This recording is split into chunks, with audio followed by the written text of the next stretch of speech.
What is going on? Today, we're going to talk about bankroll management, which is the single most important part of betting. And also, being a successful bettor, you never want to be the guy that does not be able to hit big because you run out of funds right before that big parlay or that big play that you have. Betting with rent money is one of the most common things you see in the space, and it's something you do not want to do. If you don't know, I'm Brian vs. the Books with GoldBoys Network. And first, we're going to get right into the most common parts of bankroll management and betting in general, honestly. And one of the things you see most is, first off, people do not have a bankroll set up in the slightest. That is like red flag number one. One of the things you want to make sure you have is a plan. Even a bad plan is better than no plan. I was always told to be smart by being stupid, and having no plan and just betting by the wayside is one of the worst things you can do. So let's talk about this. The another thing you can do, which is a common mistake, is having a plan but being a little bit too greedy. So the whole point of bankroll management is to have a long-term plan in your betting. So you want to think about the long term, not the short term. Honestly, hitting a big parlay or hitting a big bet or whatnot is one of the most electric feelings in the entire world. But is it really long term? Is it really successful after that?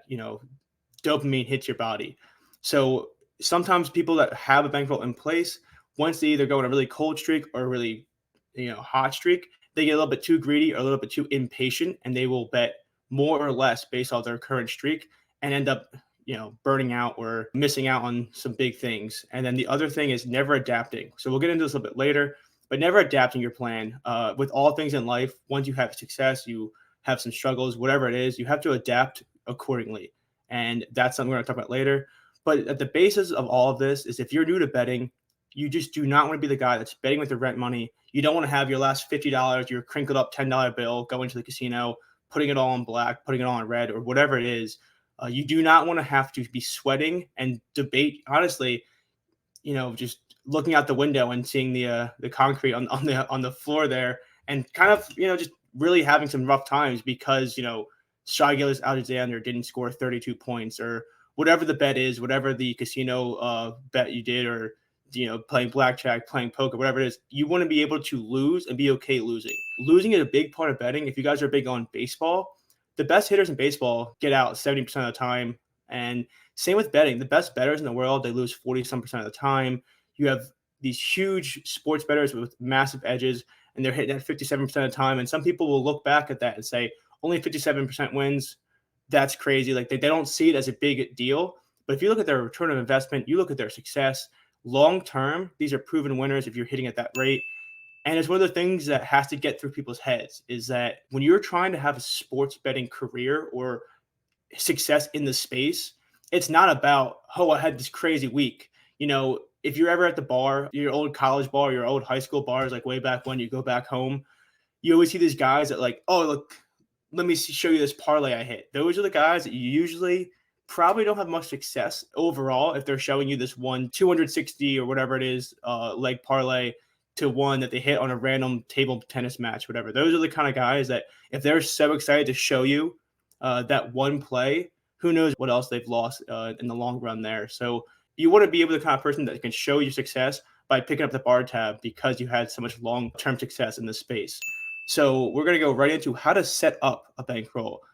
Like I said before, you do not want to be the guy that's betting with your grocery money, your rent money. You don't want to be eating, ice cube soup on a Friday night because you haven't been able to afford a dinner because you lost so much on a given game or on a given bet. And one of the things you got to do is just figure out your disposable income and how much you have to lose. So to talk about me personally, I'm 26 years old. I do fine. I guess I work remotely. I don't have as much expenses because I don't have gas. I don't have this, that, the other. Splitting rent was also nice. So realistically, I am able to set aside about $10,000 for a bankroll. And one of the reasons for that is it's my most comfortable level. And it's not something that you want to lose right away. So going back to what I was saying before, you want to be okay losing. You want to be able to lose and be okay losing. If I lost $10,000 on a bet, I would be livid. I probably wouldn't leave the house. I would have to call out of work. I wouldn't be able to live with myself. But if I lose 5 bets in a day at $100 a piece, I can wake up the next morning, definitely be a little upset, but it will not mess with my mental health. It will not really mess with who I am and how I am betting. So that's where we talk about bankroll management. So say if you set up $10,000, you want to call a unit. A unit is usually 1% of your bankroll. It can be based on what I was saying earlier. Having a plan is better than having no plan. So however you want to set up your bankroll will decide your unit size. My unit size is 1%, so which is $100. But I actually do to bet a unit, so I will risk the juice. So if it's minus 110, I'll bet $110 to win 100. So what that does is it sets up a bankroll, which is $10,000, but it's 100 different units. I think a bankroll should be around 100 units. Once again, that's my opinion. Everyone has their own thing, but 100 bets in a row, you should be able to lose 100 bets in a row before you are completely broke, which is possible. But if you lose 100 bets in a row and you lose your whole bankroll, maybe you should pick up like sewing or something or knitting, because maybe betting's not for you, because losing 100 bets in a row would be crazy. So how this works is if you have 1% of your bankroll allotted to each play, say if you have 4 or 5 plays out a day, that means at no given point you're losing more than 5% of your bankroll. And if you go 3 or 2, or you go 4-1, 5-0, if you're lucky, then you can build up that bankroll. So that's kind of the give and take, where you don't want to have too much of your bankroll out in a given day. And it doesn't matter the amount. So I mentioned $10,000 as what I use, but imagine if you just get a tax refund of $650. You feel good. You worked hard all year. It's money you did not expect to have. So you have $650. Put that in your bankroll if you want to start getting, you're big on baseball. Baseball's coming up. You're big on NBA or whatever it is. Make that your bankroll. Don't let people judge you about it. I mean, if you have $650, 1% of that would be, 650. If you want to go 1.5 units, so like 1.5 units, that'd be about $10. Make that your bankroll. I mean, it's not about how much you bet. It's just about how much, how much fun you're having, how much profit you're making. So we talk about ROI, return on investment. It is way more impressive to take $100 and to turn it into, say, $300 over the long term than it is to have a $100,000 bankroll and make $1,000 or $2,000 overall, because that ROI is way different.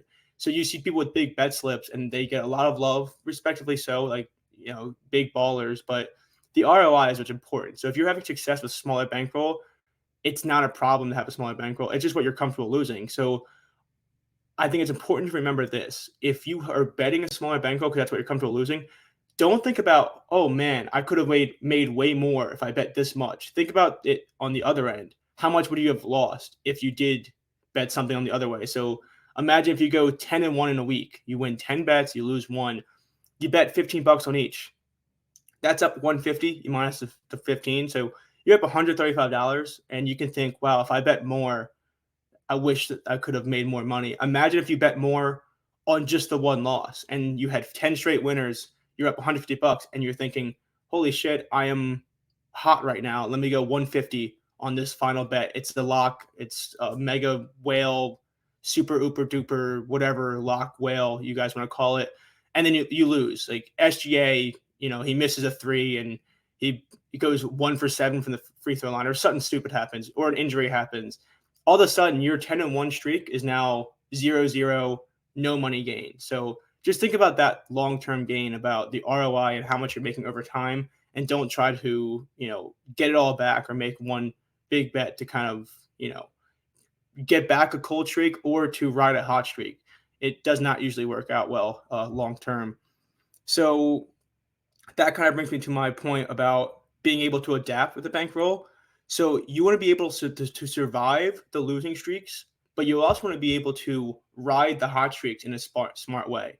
So what I mean by that is that if you have, we're going to use $10,000 again because I think it's the easiest number to use. I'm not very smart, so math's not my strong suit. So I do think it's nice to have, 10% be $100, $1,000, 1% be 100, this, that, and the other. So we're going to keep that system in play just so I don't have to do a lot of math in my head.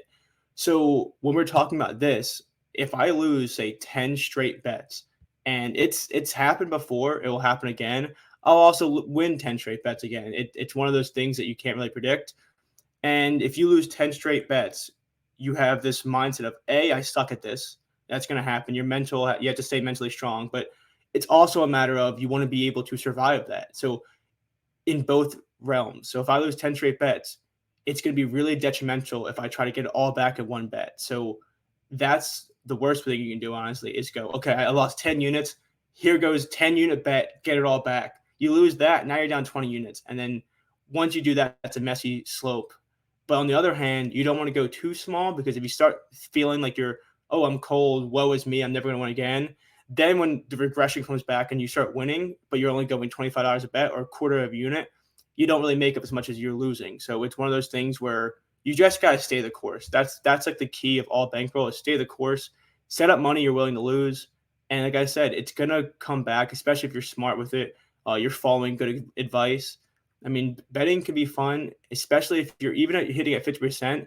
At least you're not losing money at that point, or like not losing much, and you're having a good time doing it. But sports betting is very profitable if done right, and you have a proper bankroll set up. The other thing to think about is your mental health is big. Having a bankroll set up is just one of those things where I know people, some of the best sports bettors out there, they don't know anything about sports. I mean, I know I have my own regression model and I do a lot with math, even though I just said I was not good at math. But I also enjoy sports. So I like to watch sports, especially if I have wagers on them, this, that, the other. But a lot of guys are the best in this space. They don't watch a lick of basketball. They don't watch a lick of baseball. They have their numbers, they have their advantages, they line shop, and they'll have, say, like almost 40 bets in some nights and not even check once, because they trust their numbers and they trust that they'll have success long term. On a given night, they can go 10-30 and probably just wake up and brush their, the gunk out of their eyes and just do it again. So just keep in mind that one given day is not going to affect your bankroll as much as you might think it is. So have something set up and make sure you're doing that long term. The other thing we're going to talk about is there's two big ways of doing sports betting and setting up a bankroll.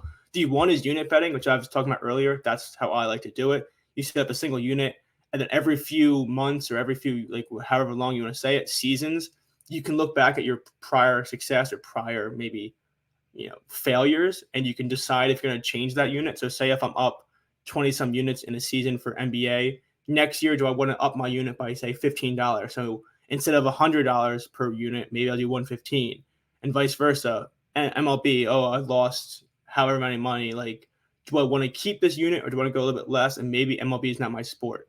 However you want to do it, it's a way to do that. The other way to do it, which we didn't talk about yet, is a fixed percentage. So when I talk about being able to adapt, imagine your unit is your bankroll is $10,000. You are on a crazy hot streak. You're up like 50 units, and now your bankroll in your like FanDuel account or any account that you have is a little flush with cash. So if you're doing the unit betting system, you're still betting $100 per unit. If you're doing the fixed percentage, you're saying I'm doing 1% of my bankroll for every bet. So that means every single day your unit changes. So on a day you go 5-0, your unit's going to change because you're going to have extra $500 in your bankroll. So you're going to be able to do. It's not going to be much on a given day, but you understand the concept. If your bankroll gets to $12,000, then your unit becomes 120. If you're on a cold streak or you're just losing different amounts of money and you're now $8,000 for your bankroll, your unit's going to change to $80 because you're saying, I'm doing 1% of my bankroll, and that's how I'm going to stick with it the entire time. So I know we talked about a lot of different topics there, but at the end of the day, a bankroll is just something that you really got to set up, because you have to find your limits and figure out how you're going to have success in this space without having too much stress or too much, losing your hair at the age of 30 because you're just pulling it out watching, George Kittle get 1.5 yards in the Super Bowl because you were so convinced that the big game he was going to go off. So when you're entering the space, just keep a long-term mindset and make sure you're ready to hit whenever you can. I mean, I know parlays are one of the things that are heavily talked about in this space. If you're unfamiliar with me, I do a lot of straight bets, which is the last thing we're going to talk about. You can have success with parlays, but in talking about the long-term mindset, if you're betting at 10-1 odds, keep in mind you just need to hit 1 out of 10 to go back to even. So 2 out of 10, you're sitting pretty. Same with straight bets. You want to hit around that 55%. You have to just know your expectations and you have to taper them. If you want to bet a 3-leg first touchdown score, 5 to win $800, there's a reason it's 5 to hit $800. That's a kind of play where I would say if your unit, once again, is $100 like mine would be, make that $5, which would be 0.05%. So like make it such a small unit So that way it's more fun and it's more, I can accept losing a whole unit on this over, the 20 plays rather than putting a whole unit on that and then wondering how the hell am I losing money even though my straight bets are going, 3-1 today. Maybe it's because you're putting in too many of those long shots without adjusting the unit that you're going to be needing there. So, and if you're in the Discord, make sure to check out the VIP host program. It's one-on-one personalized to you to help you figure out what your bankroll is, how much you should be spending on different things, and just how to navigate through things. It's actually one of the most important things that the GoldBoys Discord offers. And real quick, I could kind of talk about a lot of different straights and different, long shots or this, that, and the other. So at the base of it, for a classic straight play, I'm always going to give you 1 unit plays. I think that's the best way to do it. But if there is certain edges you like more, you can go 1.5 or 2 units. But once again, on rare occasions. But when you talk about those lottos, you really want to stay a half unit or less. And the odds kind of matter for that. If you do have, 100-1 type play I mentioned with the first touchdown scores, I really do suggest, and so does the VIP host, staying within like 0.1 units or less on that. And then something in the long shot / more, maybe it could happen like a 3-point ladder or a 3-point parlay like that, maybe 0.2 units. And if you're in those like plus 3,000 to plus 4,000, maybe a little bit more of like 0.3 units. But then those plus 500 to like 10-1 ranges, I do think half a unit is a safe play to have for that because, like I said earlier, long term, if you hit 1 out of 10 on 10-1 plays, you can risk the quarter unit or a half unit. Just make sure on those longer shot lottos or those longer shot ladders that are just so out there that if you hit, you're buying steak dinners for a week, try to stay in that, 0.05 or 0.1 to 0.115, whatever it would be for you to have more long-term success. I think these are all key aspects in having success in this space. And I'm really glad I was able to talk about it here because I see too many people, fall into the trap of, they lose too much, or, you see people in the chat, oh, I'm putting my last $100 on this, or I'm putting my last $1,000 on this. I just got paid today. What are the plays? Because we're going in tonight. So I think once you understand the key concepts of how to have success, then you can start making the jokes because sometimes it gets misconstrued when you're having these jokes or you're having these people talk like this. I make those jokes all the time. I mean, the ice cube soup thing, the meme you always see where someone's eating ice for dinner. That's a funny meme, but don't make it a reality. So everyone always talks about like, oh, don't make yourself into a meme. And that's kind of true in the sports betting world where you don't want to be the guy that crashes and burns, or you don't want to be the guy that, you have to take a long break for a few months until you get back on your feet financially wise to be able to bet. Find what works for you, whether it's 10, 100, 500. I don't know, maybe you hit a lottery and you have millions to spend. That's great for you. I mean, and I'll send you my address if that's the case. But just have fun with it. But be smart about being stupid. That's what I said at the start of the video. Betting is very fun and it's very profitable if you're smart about it. So be smart about being stupid. So if you're going to get into sports betting, just make sure you have a long-term plan and you have a bankroll and you're ready for all the highs and lows in the space, because I'm telling you, there is a lot of highs, but there's also a lot of lows. So let's just keep it for the entire longevity of our careers and not burn out in a week. And remember, guys, mental health is really important in this space. And if you do have a gambling problem, make sure to call 1-800-GAMBLER. I'm going to sign off here. As again, I'm BrianVsTheBooks with GoldBoys Network. Make sure if you're not in the Discord, join the Discord. There's a lot of fun in there, but it's a lot more fun if you have a plan set up and you're ready to enjoy the ride.